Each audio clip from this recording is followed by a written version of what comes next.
പാച്ചു. ഉണ്ടപ്പഞ്ചേട്ടൻ്റെയും ഇത്തിരി പെണ്ണിൻ്റെയും അരുമയാണ് പാച്ചു.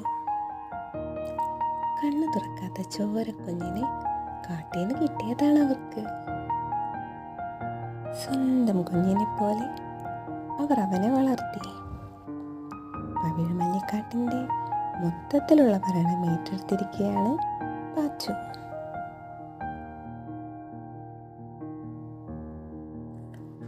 അച്ഛൻ്റെയും അമ്മേൻ്റെയും ബോഡി ഗാർഡായിട്ട് ഗമയിൽ അങ്ങനെ പാച്ചു നടക്കും.